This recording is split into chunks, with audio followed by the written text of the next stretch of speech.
This is a finished product on me mounting the chainsaw carburetor on my 80cc motorized bicycle. Disconnected the boost bottle. Don't need it anymore. It does no good with the chainsaw carburetor. You can't tell the difference. I shortened the intake way up. You can see how the carburetor's slanted now. It doesn't matter on a chainsaw carburetor which way it goes. You know, we could run upside down, sideways. It doesn't matter. They don't leak gas.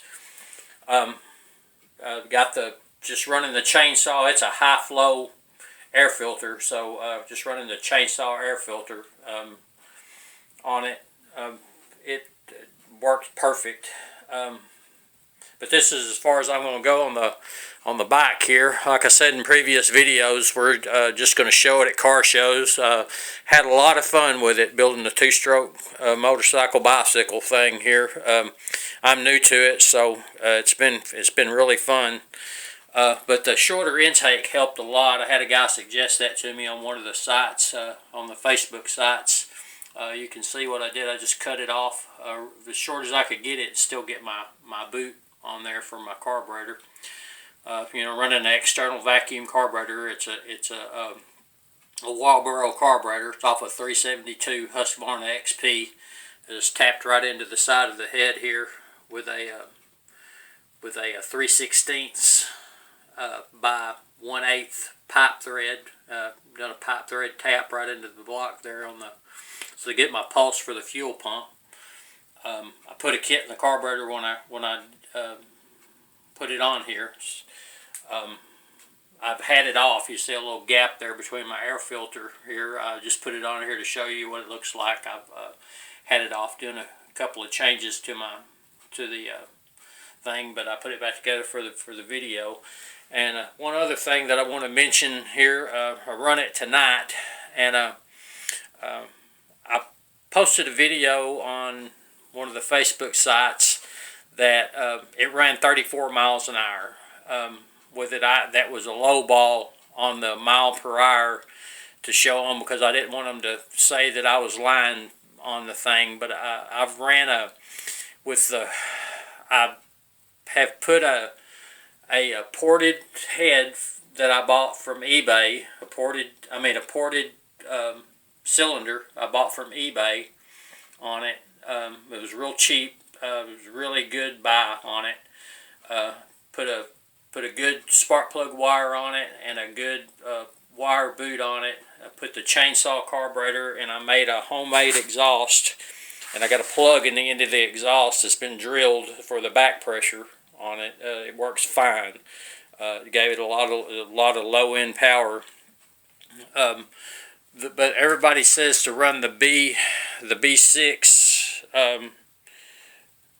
HS plug, or the B6 HS plug, and I've been running it and it run fine. You can see the color on it's good. Ran it tonight too. Color running the chainsaw carburetor is perfect. But I'll switch to I just took the plug from a chainsaw, and from the chainsaw I took the carburetor off of, and just for an experiment ran it in there, and it runs better on the low end. It has a lot more low end with this spark plug in it, and just as much top end. So we're going to stick with this spark plug here for a while in it. I'm not going to ride it that much. Like I said, I built it just for the sound and the show. It's pretty noisy with the pipe on it like this. I kind of like that.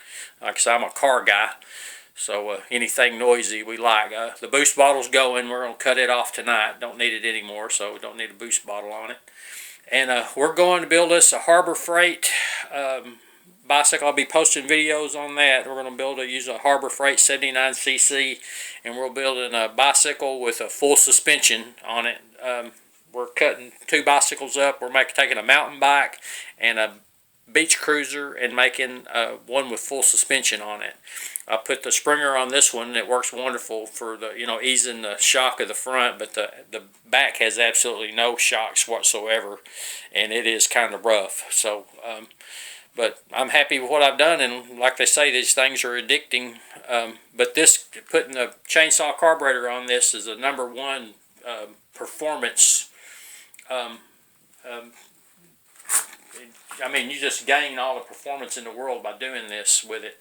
I'm going to show you just a quick look at what you're gaining here by doing this. Here you can see is the stock carburetor that come off of it. Okay. Now then, let me find the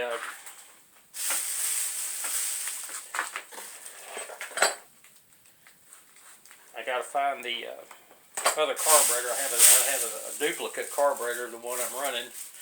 If I can come up with it here. I've got a picture. I want you to see the mess over here on the table. I've got a mess going for building this thing. I've been about 2 or 3 weeks into building this. Okay, here is a duplicate of the carburetor. This is a duplicate of the carburetor that's on this bike here now. Okay, and I want you to look. I'm going to get these things up side by side, and I want you to see the difference.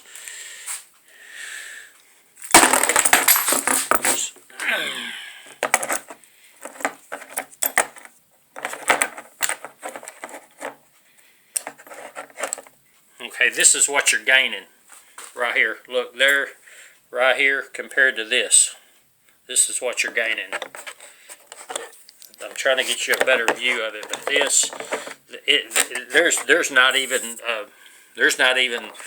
I mean, anybody can look at this and tell you it's better. You know, you're gaining, you know, the opening, it gets small inside here. Here is 2 millimeters across all the way through the carburetor. You know, so you know, you're looking, you know, this right here, look how big it is, to this right here. And you don't have to worry about jetting it, because it just is adjusted by the metering screws on the side of the carburetor, so there's no jetting whatsoever. If yours not running good that day, you just rejet it by turning in on the high side screw or the low side screw. So it's awesome. So I'll let you go, and thanks, and I'll be making videos of my Harbor Freight suspension bike build and posting them. I thank you for looking.